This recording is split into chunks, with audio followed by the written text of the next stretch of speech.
नमस्कार साथियों, unique politics पे आप सभी का स्वागत है। साथियों, 3 दिसंबर में 4 राज्यों का रिजल्ट आया।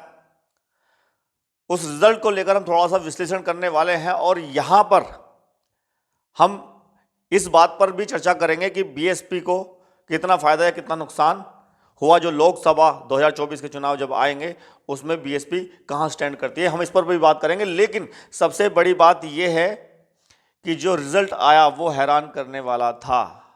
यानी कि सारी मीडिया, सारे ओपिनियन पोल, सारे एग्जिट पोल, सब वो सारे के सारे फेल हो गए। आप बताइए कि क्या रहा मीडिया का, क्या रहा उन पोलों का जो गारंटी दे देते और सरकारें बनती थी उनके ओपिनियन पोलों पर। 4 राज्यों में जब रिजल्ट आया, 4 में से 3 में बीजेपी ने जीत दर्ज की और 1 में तेलंगाना में, मात्र तेलंगाना में कांग्रेस की जीत हुई। सभी का यह मानना था कि राजस्थान की अगर हम बात करें तो राजस्थान में वहां की जो परंपरा रही है, कहा जाता है कि वहां पर हर 5 साल बाद सरकार को बदल दिया जाता है। और इसी बात को लेकर सभी का जो मानना भी था, जो ओपिनियन पोल भी थे, वो भी इस तरह के आए कि वहां पे सरकार बदल सकती है। और बाद में लेकिन जब कुछ पोलों ने दिखाया कि राजस्थान में बीजेपी नहीं आ रही, कुछ ने ऐसा भी दिखाया, लेकिन उससे पहले ये भी दिखाया जा रहा था कि राजस्थान में रिवाज जो है वो चलता रहा है और चलता रहेगा, वहाँ बीजेपी की सरकार बन जाएगी। लेकिन वहाँ तो सरकार बनी ही। और मध्य प्रदेश में जहाँ बात चल रही थी कि कांग्रेस भी जीत सकती है और अगर बीजेपी को सीट मिलेंगी तो वो इतनी मिल सकती हैं, 90 से 100 के बीच में मिल सकती है। लेकिन मध्य प्रदेश का भी जो रिजल्ट आया है वो भी हैरान करने वाला था। इतनी सीटें मिली हैं 163, यानी कि 163 सीटें मिली हैं, जो कि जितनी मीडिया है वो भी इस बात को लेकर हैरान है। अगर ग्राउंड रिपोर्ट की बात करें तो मध्य प्रदेश में ये माना जा रहा था कि जनता टक्कर दिखा रही है दोनों के बीच में, कांग्रेस के और बीजेपी के बीच में टक्कर दिखा रही है। छत्तीसगढ़ में ये मानना था कि छत्तीसगढ़ के अंदर सिर्फ कांग्रेस ही जीत रही है। सारे ओपिनियन पोल, सारी मीडिया और जितने भी राजनीतिक सलाहकार हैं, विशेषज्ञ हैं, सब ने छत्तीसगढ़ में कांग्रेस की सरकार बनने की बात कही। लेकिन वो सारे के सारे गलत साबित हो गए 3 दिसंबर में। ऐसा कैसे हो गया? क्यों कोई गणित नहीं समझ पाया? बीजेपी की जो रणनीति थी उस रणनीति को क्यों कोई नहीं समझ पाया?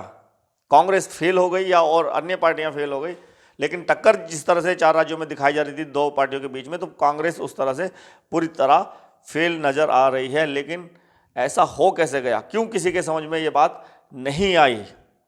इसका कारण दूसरी पार्टियां तो नहीं है, कहीं बीएसपी तो नहीं है। हाँ, बिल्कुल है। कई सीटों पर बीएसपी ने बड़ी संख्या वोटों की उनकी रही है और नुकसान कांग्रेस को हुआ है या दूसरी पार्टियों ने भी किया है। लेकिन जैसा हम बात कर रहे थे कि 4 राज्यों में चुनाव हो रहे हैं और बीएसपी जो है वो तीसरी पार्टी रहेगी। अगर हम राजस्थान की बात करें तो तीसरी पार्टी ही बीएसपी रही। अगर बीजेपी और कांग्रेस के बाद हम बात करते हैं तो तीसरी पार्टी वहाँ भी बीएसपी रही। और मध्य प्रदेश में भी हालांकि पहले से थोड़ा सा वोट शेयर कम हुआ है, लेकिन फिर भी तीसरी पार्टी बीएसपी रही। तेलंगाना में वहाँ चौथी पार्टी जो वो बीएसपी रही। तेलंगाना में वहाँ पे जितना प्रचार प्रसार किया गया था उसके मुकाबले वोट ज़्यादा नहीं मिली तेलंगाना में। लेकिन हाँ, राजस्थान और मध्य प्रदेश में अच्छा वोट प्रतिशत भी रहा। राजस्थान में तो 2 सीटें बीएसपी की आई, 2 सीटें बीएसपी को मिली। पहले 6 सीटें थी बीएसपी की, वो कम हुई। लेकिन इस बीच बीएसपी ने, जैसे उनको कहा जाता कि तीसरी पार्टी बीजेपी और कांग्रेस के बाद जो तीसरी पार्टी है वो बीएसपी है, ये बात सही है, क्योंकि अभी भी तीसरी पार्टी बीएसपी ही रही।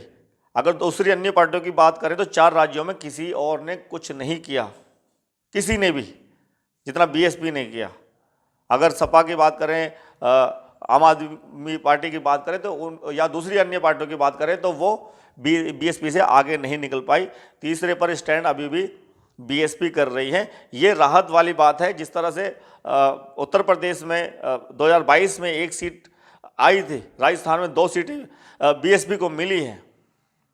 हालांकि वोट परसेंट जो है वो कम हुआ पहले के मुकाबले, लेकिन फिर भी इस बात को सभी विशेषज्ञ कह सकते हैं, मान सकते हैं कि बीएसपी उस स्तर पर नहीं है जहां पर दूसरी पार्टियां हैं। अब इससे ये तय होगा, क्योंकि कांग्रेस को 4 राज्यों में वोट तो बहुत ज़्यादा मिले। अगर कंपैरिजन करें, जैसे वो खुद भी कह रहे हैं कि हमें 4 राज्यों की बात करें तो हमें ज़्यादा वोट मिला है बीजेपी से, लेकिन सीटों का नुकसान जो हुआ है वो पार्टियों की वजह से ही हुआ है।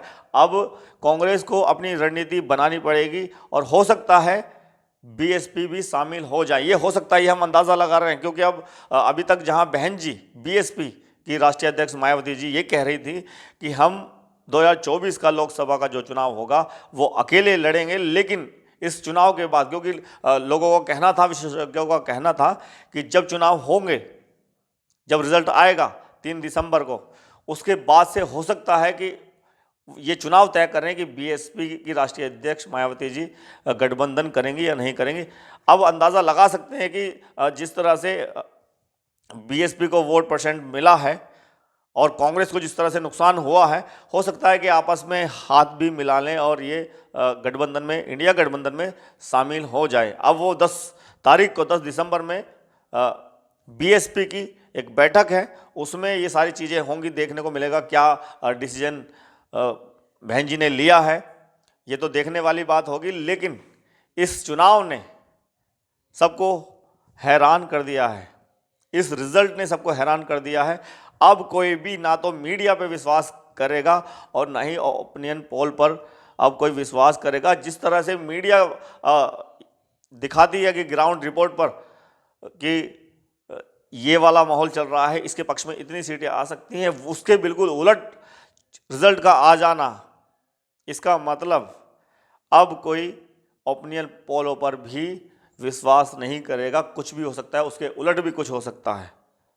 तो 2024 का चुनाव आ रहा है लोकसभा का, उसके लिए रणनीति बनना शुरू हो चुकी है। किसको किसके साथ गठबंधन करना है, किसको किसके साथ रहना है, क्या रणनीति होनी चाहिए, उस पर सारी पार्टियां अब काम कर रही हैं और लग चुकी हैं 3 दिसंबर के बाद से। जिनकी गलतियां हुई हैं, या कांग्रेस जिस तरह से बात कर रही थी कि सिर्फ एक राज्य बीजेपी को मिल सकता है, लेकिन यहाँ 3 राज्य बीजेपी को मिल गए हैं, तो इसका मतलब कहीं ना कहीं कांग्रेस को भी बहुत बड़ी, कांग्रेस से चूक